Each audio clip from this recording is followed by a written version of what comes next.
Hi, and welcome to episode 217 of the Untethered podcast. Today we have Dr. Melyssa Hancock joining us. Dr. Hancock is a double board-certified facial plastic and reconstructive surgeon in Boca Raton. She practices the full spectrum facial cosmetic and reconstructive surgery with emphasis on rhinoplasty and revision rhinoplasty, as well as facial rejuvenation procedures and skin cancer reconstruction. She's an active staff member at Boca Raton Regional Hospital and the Boca Raton Outpatient Laser and Surgery Center, and is also a clinical instructor at the Florida Atlantic University School of Medicine. She currently serves as president to the Florida Society of Facial Plastic and Reconstructive Surgery. Dr. Hancock received her undergraduate education at James Madison University in Virginia prior to attending medical school at the University of Maryland School of Medicine. She then completed a comprehensive 5-year surgical residency in otolaryngology head and neck surgery at Georgetown University Hospital in Washington, D.C. Following the completion of her surgical residency, Dr. Hancock completed a fellowship in facial plastic and reconstructive surgery. During this year-long period of advanced training, she gained experience in the most innovative non-surgical and surgical techniques. She also served as a clinical instructor for facial plastic and reconstructive surgery at the Virginia Commonwealth University Hospital, as well as the Richmond Veterans Affairs Medical Center, where she participated in teaching, resident training, and research. Quick disclaimer, all information, content, and material of this podcast are the opinions of the speakers and is for the informational purpose only and not intended to serve as a substitute for the consultation, diagnosis, and/or medical treatment of a qualified healthcare provider.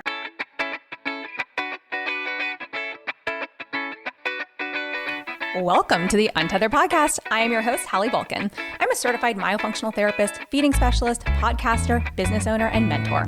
This podcast is all about getting your questions answered and collaborating with colleagues to bring you the most up-to-date information in the orofacial myofunctional therapy, airway, tethered oral tissue, and pediatric feeding therapy space. If you're new here, I challenge you to keep an open mind and join my mission to spread this message far and wide. If you've been around since June 2019, thanks for being a loyal listener. As we jump into today's episode, remember to listen with correct oral rest posture. Tongue up, lips closed, teeth apart, breathe through your nose. Let's get started.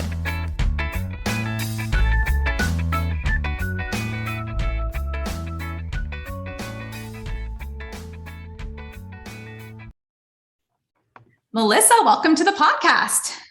Hi, thanks for having me. I'm excited that you're here, and so is everybody else, because they've been hearing about me, talk pretty much now for the past year and a month about my experience with my own nasal surgery and just your office and you and how phenomenal it was compared to experiences I've had elsewhere. So yeah, I'm just excited to dive into that today. So will you start and just tell us first a little bit about you, like who you are, what you do, just so we can kind of lay the groundwork for everybody. Okay. So I could start from the beginning, but that would take a really long time. And I don't think everybody wants to hear all those details. But the short background is that I am from Connecticut. I went to Virginia for undergrad, Maryland for med school, and then I did my residency in ear, nose, and throat and head and neck surgery at Georgetown in Washington, D.C., and then actually did a fellowship, which is an extra year of training just in facial plastics and reconstructive surgery in Virginia. After that, I moved to Florida for a job, and it's kind of just been all awesome since I keep moving further south. I joined Dr. Nathan Naklis, who's been in practice for 35, probably close to 40 years now. And really the niche that he has is the nose and sinus, or the nose and sinuses. He was the same way as me, where he did a fellowship in facial plastics. So he also had that rhinoplasty component. And he's the one that really developed the idea of the total nose approach to correcting the sinus and nasal functional issues at the same time as addressing any cosmetic concerns. So I was really brought on to kind of take over that, which is what I've been doing. So my practice is really composed of functional and aesthetic nose and sinus issues. There's not really an aesthetic component to the sinuses, but it's part of just the entire upper airway. So anything, whether it's medical, surgical, functional, aesthetic, nose and sinus stuff is what I do. I love that. And I love how you kept using the word functional, because that's something that comes up a lot on this podcast, is looking at the functional side of things. And that's really the reason why I feel like a lot of patients come to you in the first place. Now, when I came to you, I was like, okay, I know I have a deviated septum. I know I have turbinates that need to be addressed. I've never heard of nasal small bodies. And, you did such a beautiful job of explaining to me, like showing me like what those were. I love that you had visuals, the whole process, everything from like checking in to being like, you guys sent me for the CT scan and I met with, I think your PA first, and she took all my history and everything just felt very thorough and documented so that by the time, you came into the room, you sat with me for a while and you were like, okay, hey, this is what I'm seeing. Here's all the different options that you could do, open, closed, this, that, and the other. And I didn't say anything about the rhinoplasty because I was like, I kind of just want to know like functionally first, like how do I fix my ability to breathe? And then, hey, like what happens if we want to add a rhinoplasty into this? Because I'm already going to be, under anesthesia. So why not? Let's just do the whole kit and caboodle. But also just with your facial plastics background, I also felt comfortable doing that because I knew that you could get an aesthetic that looked very natural and that wasn't, like, oh, we're already under, so let's just do this procedure. It was sort of like, well, let's do it because you are highly skilled at this too. And that's when you were like, oh, okay, let's talk rhinoplasty. And that became a really fun conversation. So do you get a lot of people who come to you like for one versus the other or both? Yeah, I think, by the time a lot of patients reach us, they already have been to other doctors with whether it's their primary care doctors or another ENT, or they had maybe a workup, usually not though in the past, and things have started to bother them to the point that it's affecting their quality of life. And I always tell patients, I'm in the business of quality of life. I'm not, this isn't going to be life or death here. This is really just about making everything in your life better from an ENT standpoint, or at least a nose and sinus standpoint. And people really underestimate the importance of nasal breathing. Everything from when you're just sitting there watching TV to sleeping to what do you do when you're in an anxiety or an anxious state? Breathe in through your nose, out through your mouth. There's so much that is critical about nasal breathing. And when your sleep is affected, then you're tired, you don't feel motivated to work out, your work productivity is affected, your family life is affected. Those are usually the things that drive people to come in and say, I need to make a change. So yes, I get a lot of that functional stuff, patients who they just want to breathe better. And that's the truth. And that's really what they want out of this. And sometimes it can be a frustrating process because they might have been told things before, they might have had workups before, been mismanaged before.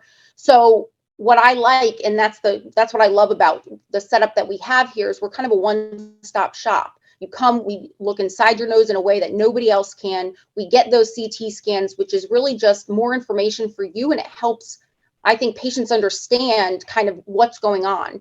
And then, of course, we have allergy testing. We do home sleep tests or, further workups for sleep disorders. And then, there's also the cosmetics, which is always fun. And I always find it interesting because patients who come in for functional, if they have this, they've been thinking about cosmetics for a while, they're not quite straightforward about the cosmetics. They kind of want to see if I'm a good fit, and they kind of like to surprise it on me. But I kind of already, I do this enough that I kind of know where it's going. So it's the fun part, right? That's the exciting part of the thing about my face. And I'm just going to leave it up to this woman in a coat to do that for me. And so there's a lot of, it's really all about the rapport in the room. And I think that's important to have.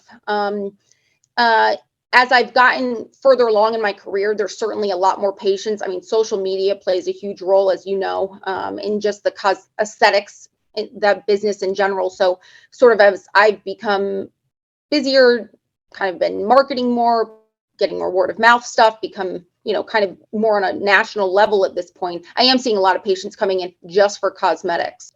The caveat with that is that at the same time that I see a lot of cosmetics, I also see patients who've had cosmetics before and now come in because they can't breathe. They had a rhinoplasty before. Functional issues weren't the reason they initially went in for surgery, but now they have them. And that's a whole other separate niche that is just, it's a really, there's not a lot of surgeons that will take on those revision cases. Yeah, that seems to be my go-to whenever I can find a surgeon, whether it's an oral surgeon or it's, like you, who basically gets the cases and fixes those cases that have either been botched elsewhere. I don't know, that seems to be the people that I trust from the get-go. It just takes me a while to find you. But yeah, no, so moving down here, it was funny because we were having dinner with somebody and somebody recommended your office, and I called, and I think that they had actually had the procedure with Dr. Knockless. And so I was, and they were like, no, you want Dr. Hancock. And I was like, okay. And so I came in and the consult was great. But I really do appreciate that whole like functional approach in combination with the aesthetic approach, because, I was that patient who at the end, I was like, okay, hey, I want a rhinoplasty too. Like, let's talk rhinoplasty. Kind of sprung it on you at the end. We kind of froze for a second there, but it's funny that you get a lot of those patients that, that you're kind of like, yeah, I know where you're headed. I know you're going to ask me about a rhinoplasty at the end. Let's get through the functional stuff so we can have that conversation too. It's almost mind-boggling to me, because one of the conversations we also have on here a lot is just how hard it is to find ENTs throughout the United States who take a functional approach and who really are looking at how important nasal breathing is.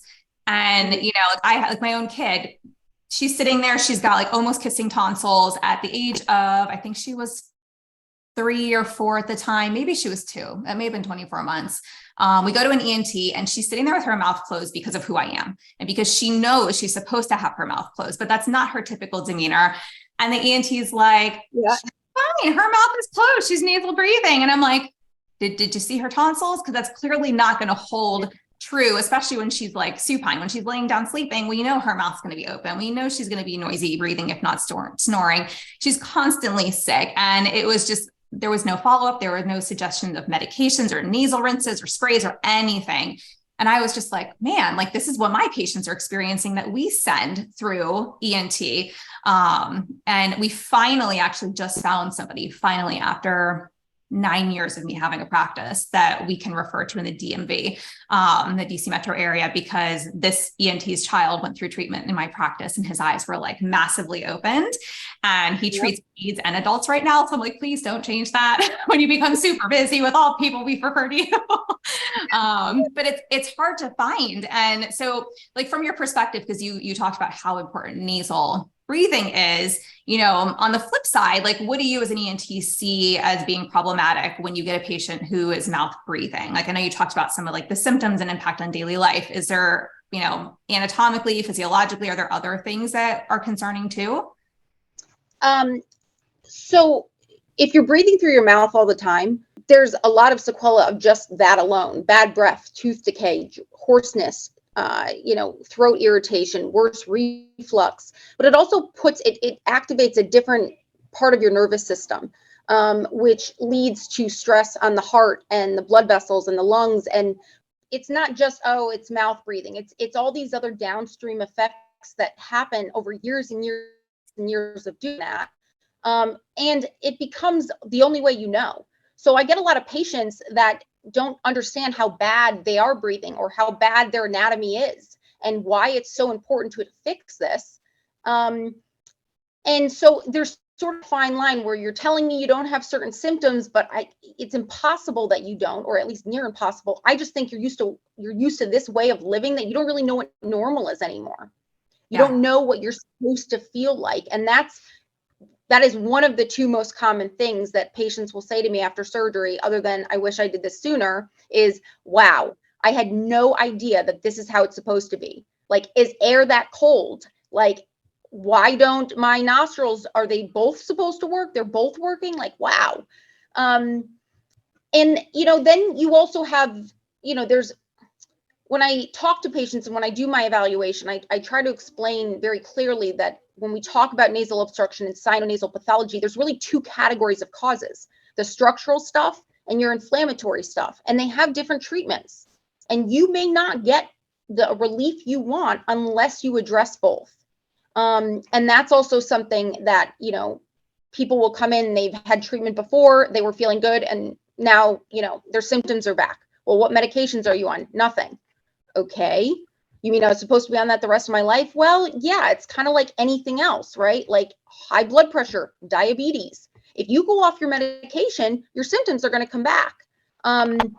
So, again, it's when I talk to patients, it's more about, oh, my wife says I snore, or my wife says I choke on my own tongue all night. Like, it's always more than that, and trying to get them to understand or appreciate kind of what's going on is always the most important part to me, and really what I tried to convey in that first or second or whatever visit.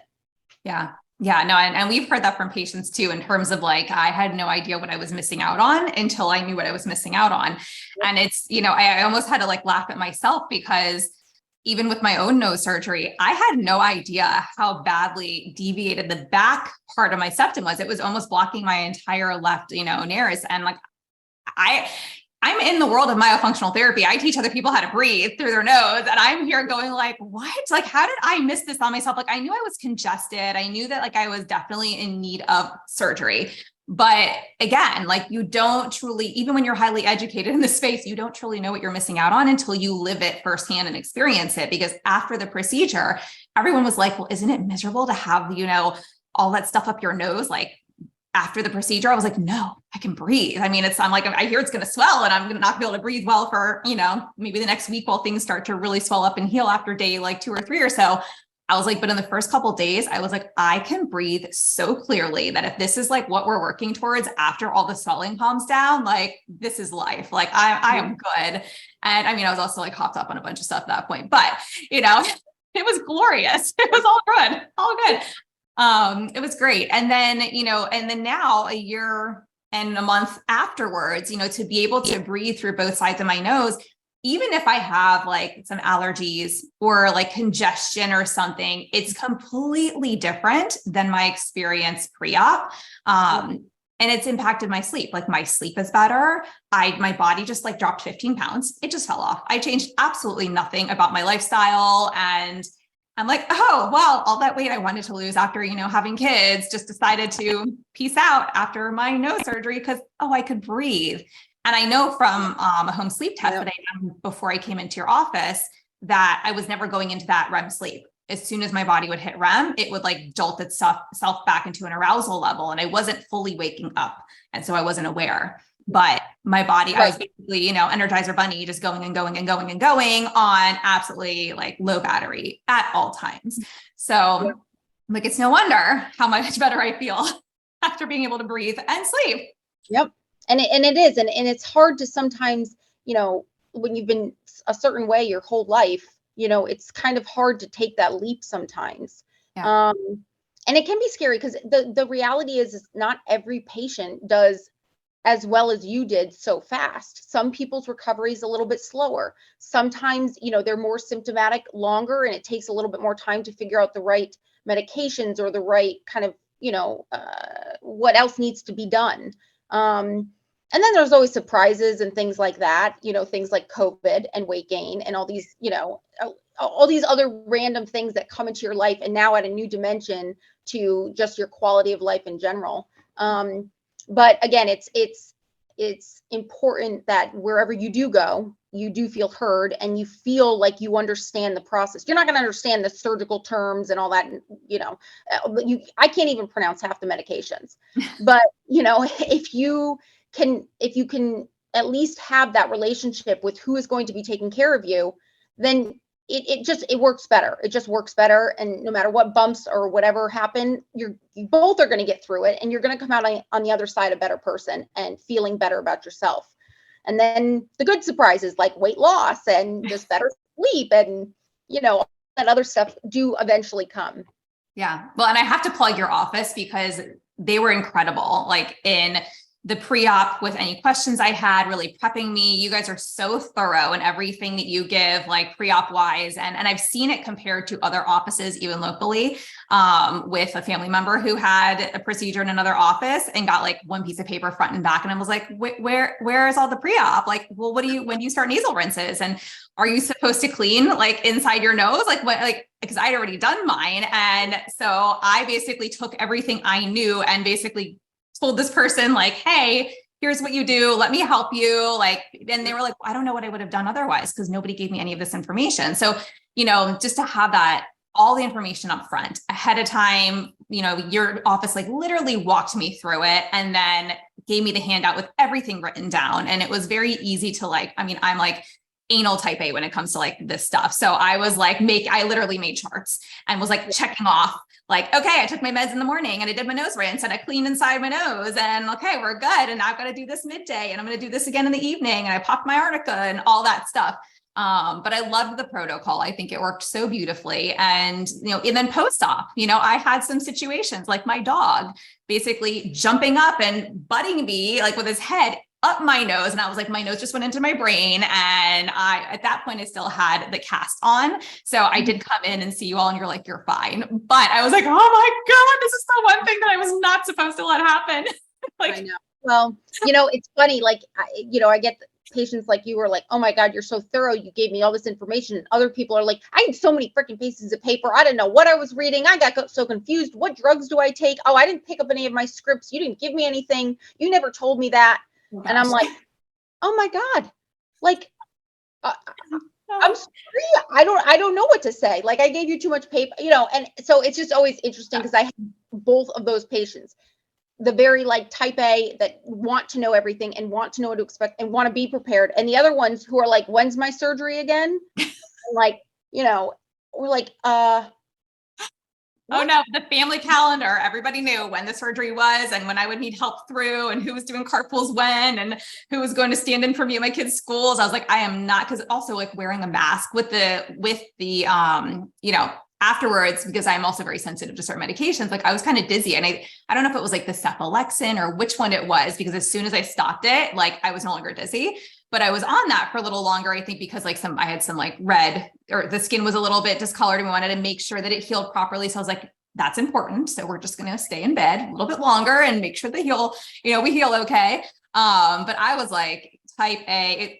Having kids has made me very type B in my business and my life in general. But like when it comes to like this thing in the middle of my face, I was like, this has got to heal correctly. And if it doesn't, that's on me. So let's be a little type A about this. And I told your team was like, hey, we need a chart like that. And I was like, I'll send you mine. I never did. So, if you guys want it, I'm happy to send it. But well, and it's like, I love the post-op journey for patients because I know they're going to get where they want to be at some point. It just, some are very different. Some are a little bit more difficult, and that's okay. And again, I think that's where it comes down to, that you have to have a good relationship wherever somebody's cutting your face. Like, don't take that lightly. And if they take it lightly, or you feel like they're taking it lightly and they're not listening to you, then it's just not the right person for you. It's the same with anything, right? It doesn't matter, like whether it's food, restaurants, like doctors, it's all the same. You have to have that relationship and you have to feel like, okay, we've got this. I know that no matter what happens, we'll get through it. And no doctor's office are perfect. And if I could make every patient happy faster, of course I would do that, but I don't have control over that. I mean, that's something, and it's just, it takes time. And I think what you just said about, staying in bed an extra day, you have to give your body permission to heal. You have to take that time so that your body can really focus on, a certain area of the body that needs to heal, without putting it through more stress or anything else. And again, doing stuff too soon or trying to rush the process, just it backfires at some point for the most part.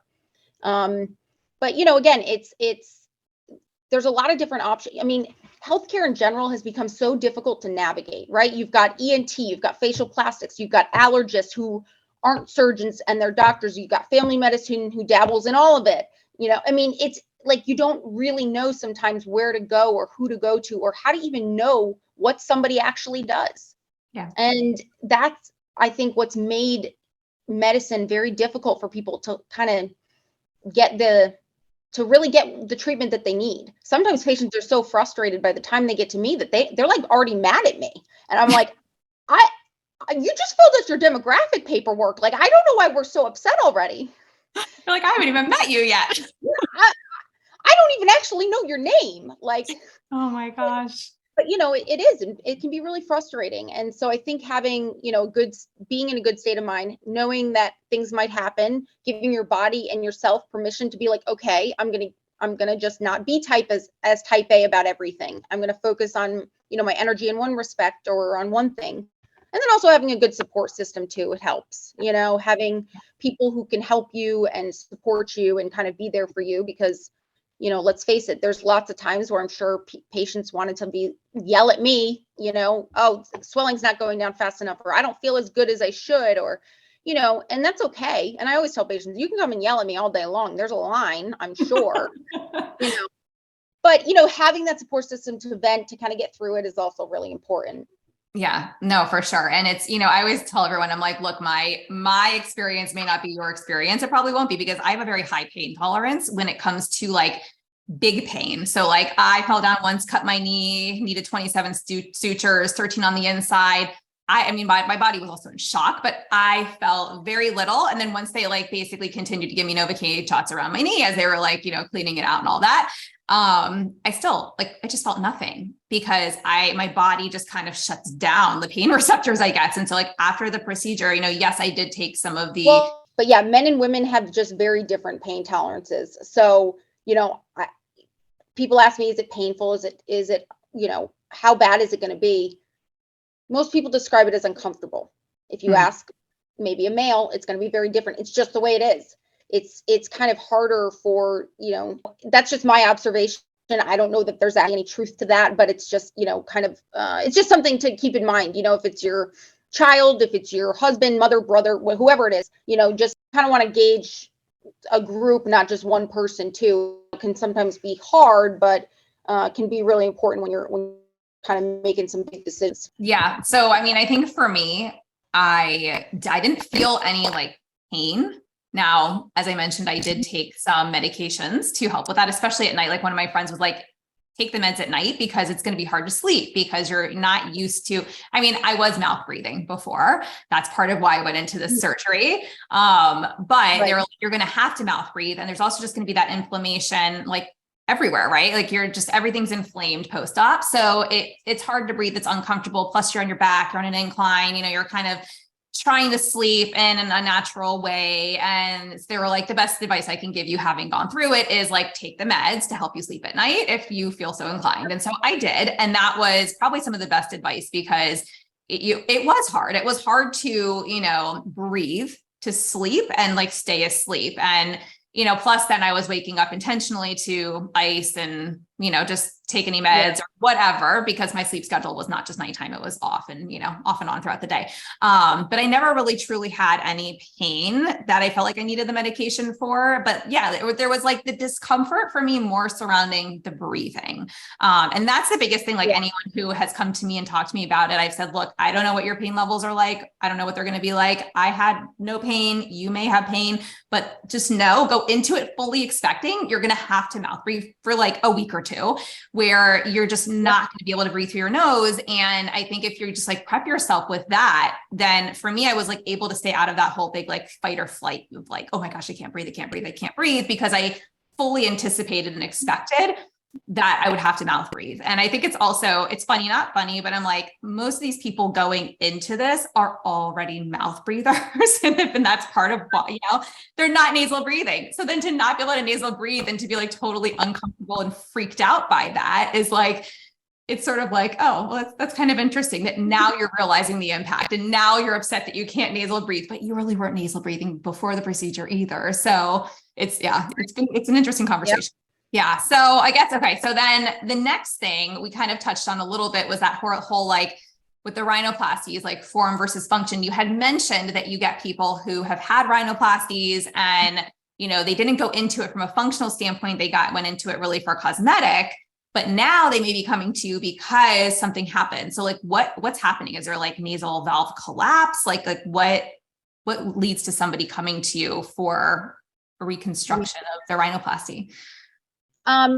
So I actually was just writing, so this will be on my Instagram, but there's 4 main causes of nasal obstruction after rhinoplasty. The most common being nasal valve collapse. So, people want smaller noses in general. Most people aren't coming in and saying, make my nose massive, put more stuff in my nose. So they're trying to make it smaller, and the nuances of how that nose is put together and how it functions, there's a lot of them, and it's not easy. It doesn't sometimes make sense.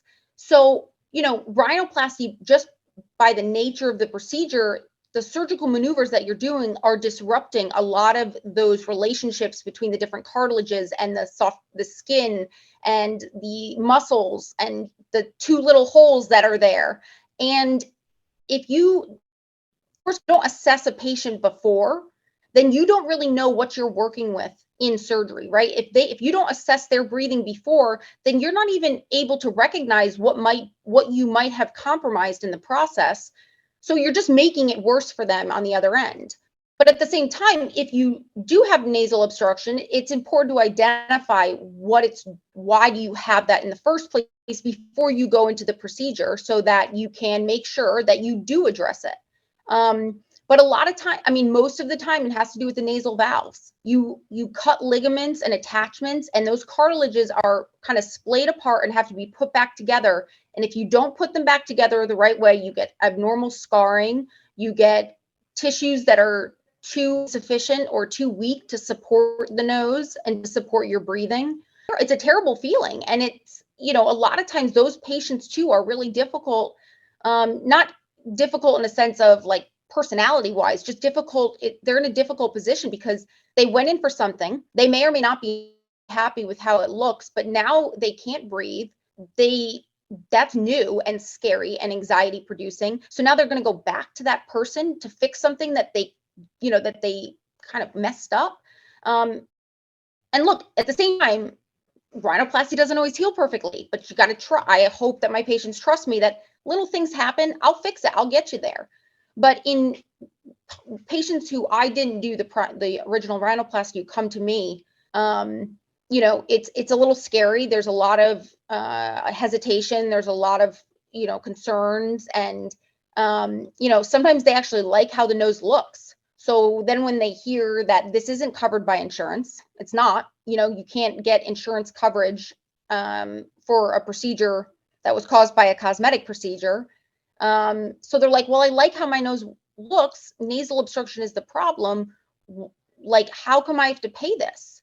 And that can be a really, I prefer to stay out of those conversations, to be honest. But it's, those, how do you not end up in that position, right? If you're a patient and you want a rhinoplasty, how do you not end up there? It can be hard.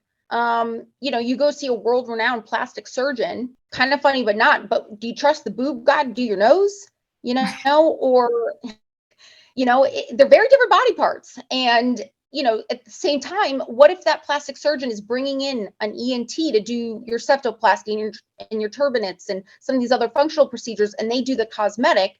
Like, what is that? Why aren't they all, if they're working on my nose, why aren't they just working on all of it?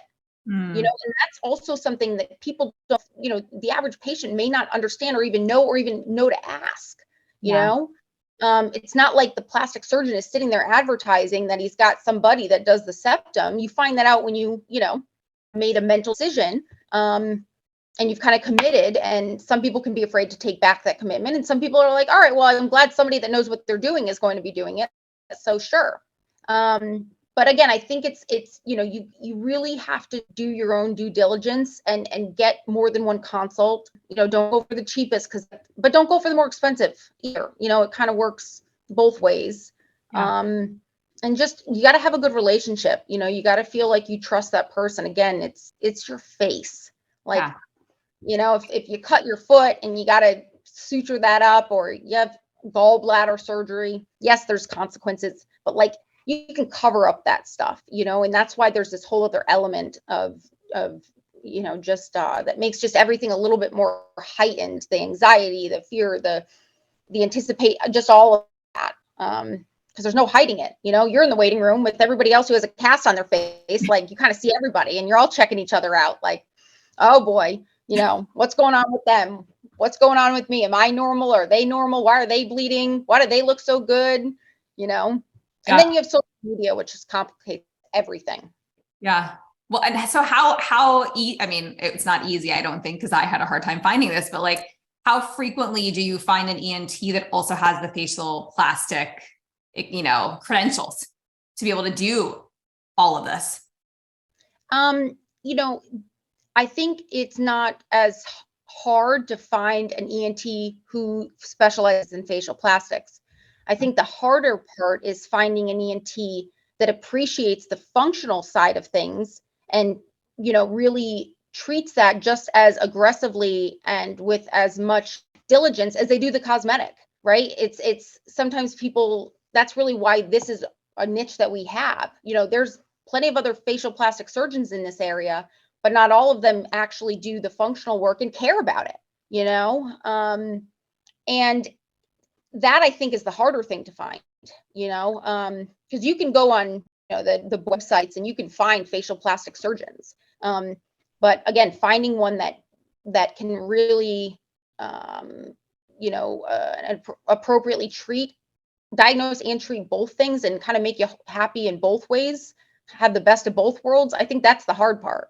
Yeah. I mean, that's why I was like instantly sold. I was like, oh my gosh. Like, I mean, I'd heard this office was good. I didn't come in, like, I wasn't coming in ready to like basically hand over my credit card and be like, let's do this thing. Set the date. Like, I was coming in for a consult because someone said the office was great, and coming from the work that I do, going back to function, when I started to see that like you were looking at the functional side of breathing and really truly getting the nose, that upper airway open so that I could function, right, by getting the septum, fixed, and by reducing my nasal turbinates and nasal swell bodies. And, that was the bigger part of the conversation. Initially, I was like, okay, yeah, I mean, that is truly why I'm here. And now I've got this little inkling about the whole cosmetic side, which I know you're really good at too. So now we're going to have, like I said, we're going to have that conversation.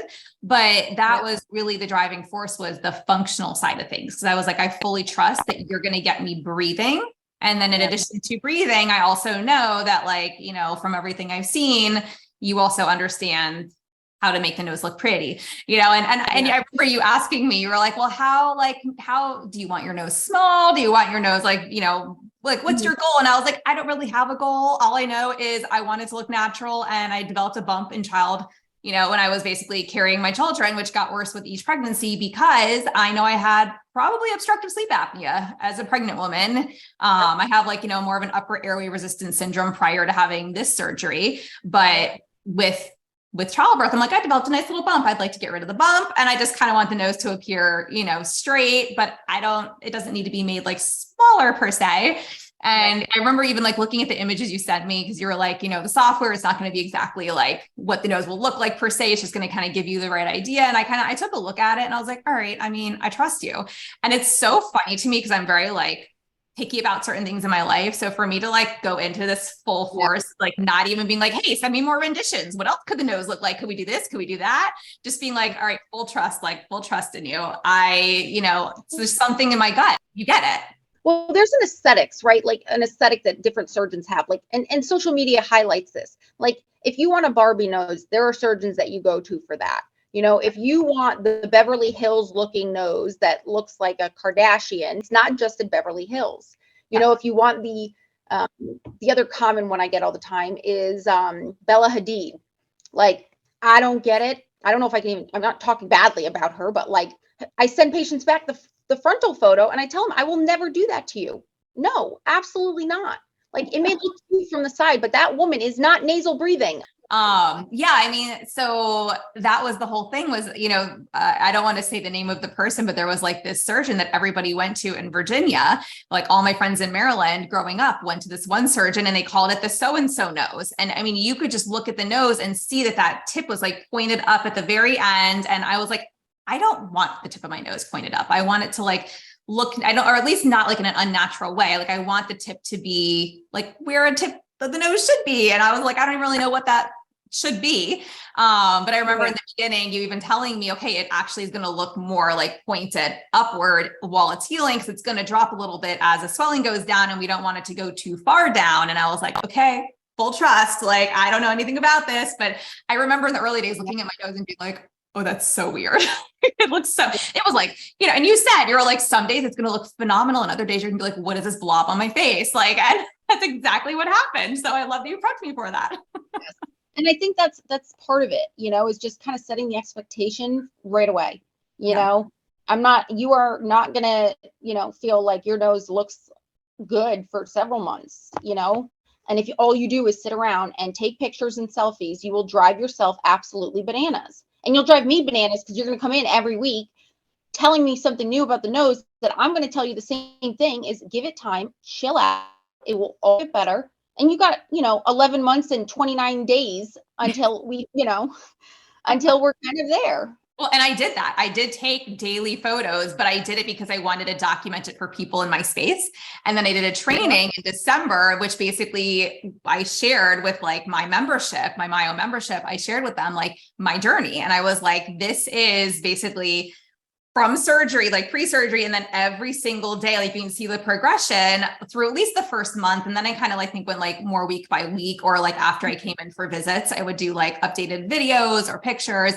And I was like, cause this is like the 3 month, 6 month, that whole journey of where you start and like how far you have to go. And I think that also kind of gives people a little bit more information. Now, obviously I had a rhinoplasty. It's maybe different than someone just going in for like a septoplasty or terminate reduction or some combination of that. So they all kind of had that information, but I was like, look, like, I feel like this is actually becoming a big conversation in the myo space because there's a lot of patients and even providers who are like, well, hey, if I'm going to go under, maybe I should just, do the rhinoplasty too. So it was a pretty great way to force me to document, because normally I would not have done that. And I think it was also just very helpful to see that journey for myself. Otherwise I would have forgotten so much of it, but like going back and reading the notes and the things that I said and watching myself talk on video when I was on like certain medications is absolutely entertaining. Best videos. The best. It's funny because social media does change so much of this, right? We, of how we view ourselves and what we think is normal. And that's a conversation really for a totally different day, but social media can kind of wreak havoc on your expectations. And that can be really hard, especially if other people are posting. And even as like a surgeon, like I try to prepare people, and I'm fully prepared that at some point somebody may post a video of where they're at and it doesn't look good or they're not happy, and that's okay. But that is, it can be very discerning for maybe somebody who sees that, right? Maybe it puts a new fear because it's not the context isn't there. Like, no, I'm only at 3 weeks and I just went, worked out. My nose, it swells, and it's one of the reasons I also really don't do cast reveals like on social media. That's like a huge thing. And I do not get why, to be honest, because it is such a personal moment. It's like the first time you're really seeing your whole new nose. Yeah. And it can be very anticlimactic. It's not everybody's like happy tears. Like some people are like, thanks. And I'm like, it looks great. It looks great. But it's just so different, you're not used to seeing your face that way. And it's just like, you've edited your photos a million times already, right? You've already done Photoshop them. So it shouldn't be a surprise, but it is. It's like real. Yeah. And so, I would say it's like a mix of 50-50. Some people have, I get my occasional TikToker and somebody that's crying and, I'm going to change their life. And I'm like, okay, like that's a bit much for this, but yes. Okay. I'll take the credit. And then, you have the others that are like, just kind of, it's not as fun of a cast reveal as I would like. I would love everybody to be crying happy tears, but that's just not the reality of it. And, I think social media has changed a lot of just, not just the way that information gets disseminated, but also the expectations and, what you can expect to go through, throughout that journey. So. Yeah, no, it's social media is both a blessing and a curse. It's like, you also don't know what information to believe anymore because, and especially with the future where we're headed with AI, anybody can upload any information. And now that's the truth. That's just how things exist. So I'm like, so fun to see where this goes in the next like 3 to 5 years. We're already like way past where we should be, but hey, I know. So fun. I have a question for you. So I've seen these like, nose jobs, not really nose jobs, where people like inject Botox into the nose. Like any thoughts on that or any like not, I would never do it personally, but I'm like, this just doesn't seem like it's a good idea, but I don't have any reason to believe why or why not. So, it's usually a filler that's put in the nose to reshape the nose. You can certainly use Botox around certain areas of the nose to affect the way the muscles pull and how they interact with the nose shape and everything. But it's usually fillers, and there's even threads. I can tell you that, like, I am not an advocate for either of those. Like, the nose is such precious real estate. It's a very vascular organ. It is the center of your face. Anything that can go wrong even if it's a 5% chance, like, why would you risk that on your face? It's just, it's not the cheek, it's not the chin. Yes, there's risks with that, but the nose is just different. And it's not like it only, and this is the other part, is like, if people say, oh, I just did it because I wanted to see what a nose job would look like. Well, it's only changing your side profile. That's all it's doing. It's not changing your frontal profile. It's not changing the oblique view. It's not changing, anything else. And what it is doing is putting a foreign body in under the skin and the tissue on top of cartilage, and it's causing an inflammatory reaction. It may not be like this big blown out, allergic looking reaction, but it's causing inflammation in the nose. So then if that's what you decide to do, is that you want to now get a real nose job, that there's already kind of damage, or there's already that underlying inflammation. It's so delicate. So like, you add a foreign body, I am not a fan. There's not a lot of data out there yet saying if it's bad or good. Like, there's some papers out there that say, oh, the risk is low in the right hands, and it's only filler, you can dissolve it, but you're still causing damage in some way. Not a lot, but you still cause inflammation, which as a surgeon, you can see at the tissue level when you're in there and it's harder to dissect, or the tissues just aren't as robust as they should be. And it also changes how you heal. You've changed the vascular pattern to accommodate this foreign body. You've changed the drainage pathway. And I mean, even when the functional and the cosmetic surgeries are combined, I tell patients, let's get you started on thing. It may not work that well, like the rinses with an anti-inflammatory, but let's just do something to try to minimize the inflammation as best we can before we get to surgery. Anything that we can do to optimize the situation before we get there is always a good thing. So, I love Botox fillers. I have at least 6 syringes of stuff in my face at any given time. I've tried it all. Some of it's great, some of it's not. Some of it is just meh. Some of it's overpriced. Some of it's not worth it. But in the nose, you only got one of them, and it's just, you just never know. I don't know. Yeah. I mean, I guess for me too, like, I see the before and afters even, and I'm like, I don't get it, because I'm like, you're actually making the nose like taller and bigger and filling in the space oftentimes between the tip and your forehead. And so I'm like, I don't get the appeal. I get, like, some people love it, but that's why I was like, on the backside, just from a functional standpoint, I was like, something about this doesn't sit right with me, but I'm obviously not the ENT. Like, I don't. So the whole impact on inflammation, and then the vascular, you even mentioned the drainage pathways, like, that's huge. I mean, I think everything that we do and that we recommend, or that we try to refer to other providers, when things are out of scope for us to possibly recommend, is always pointing in the direction of opening drainage pathways and reducing inflammation and opening the ability to allowing for the ability to nasal breathe. So, I think that's super helpful. And then my last question is, in terms of like different types of nasal sprays, is that something that you'll often recommend for somebody like before surgery regardless, or to try and see if we can prevent surgery if it's like more of a adenoid tissue versus like actual bone structure that we're, considering for surgical removal or reduction? Yeah. I mean, very rarely is the pathology in the nose and sinuses just one thing, right? It's not just one, you have one valve that's collapsed, or it's just your turbine. It's usually a combination of things. In patients who truly just have structural issues, even doing over the counter stuff isn't necessarily benign, right? If your septum's deviated and you're spraying and this Flonase at your septum instead of into your nose because it's blocked by the septum, then all you're doing is irritating that tissue. You can cause nosebleeds, and then they don't feel like it's effective. And then it's like, why would the doctor tell me to do this? It doesn't even work. Does she even know what she's talking about? But also it's, so I think it really, that's why you've really got to kind of approach it from a comprehensive standpoint and see, what are your problems? What are we actually treating? What are your real diagnoses? I mean, how many patients say they have allergies but have never been allergy tested? I mean, it's the same idea. Why would you want to keep taking meds unless you really know what's going on? Are there serious consequences for taking, meds you don't need every day?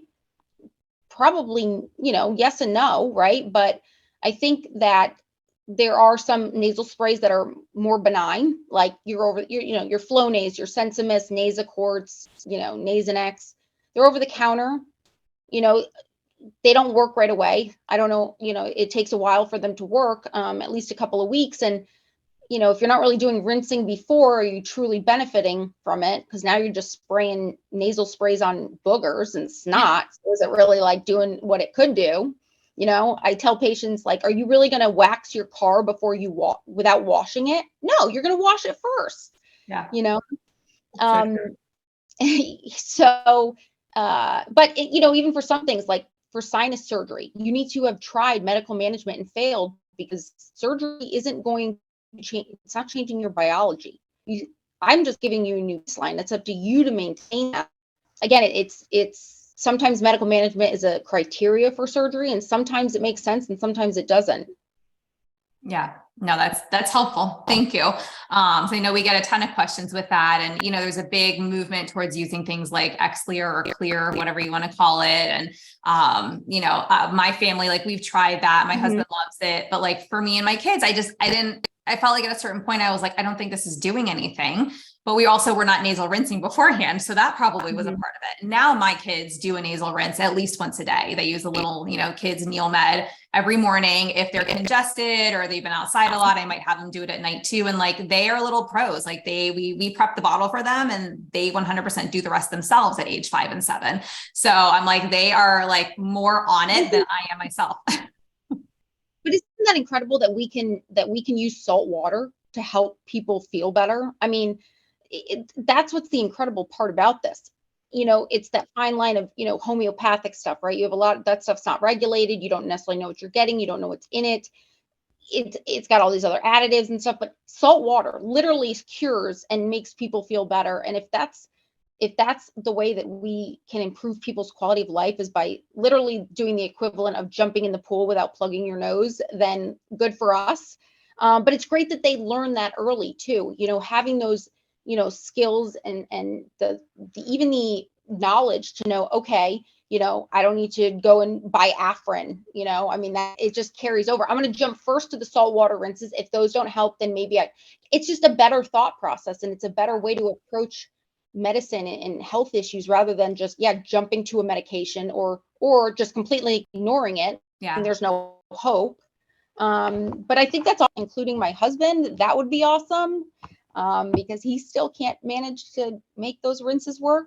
I don't know Neither why. can mine, but hey, goes in one side and doesn't seem to come out the other. So I don't know. Yep, it just goes, just gets stuck in the head somewhere and explain everything. It must be bad. I don't know. It totally is. It totally is.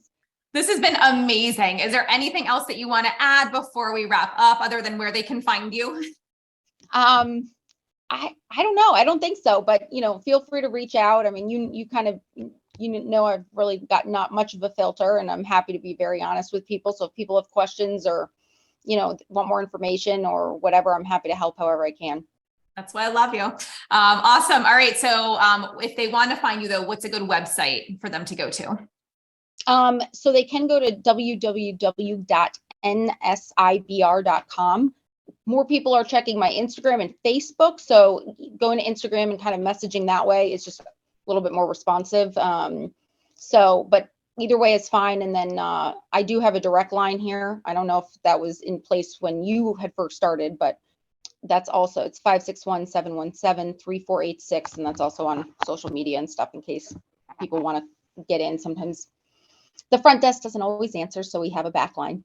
All right. So I will put all of that information in the little, area with all the notes, the show notes underneath the episode, so that they can find you with the website, the phone number, all the things, your Instagram, Facebook. So people, if you're driving, don't drive off the road. And that way, if they want to find you, because people are like, is it worth traveling? And I'm like, yes, it is. I don't know the nuances of that, but you can talk to, they can talk to your office about traveling and all that surrounding a procedure like this. But yeah, thank you so much for joining me on the podcast, and we'll chat soon. Yes, thanks so much. And I will see you / talk to you soon. All right. Sounds good. Bye. All right. Thanks for listening to this podcast. If you found value in this episode and want to hear more of these MyoTots airway and feeding related episodes, be sure to leave a review on Apple Podcasts and share this episode on your social media platforms. You can access free resources and all I offer at halliebalkin.com, or pop over to @HallieBalkin on Instagram to get all the latest updates.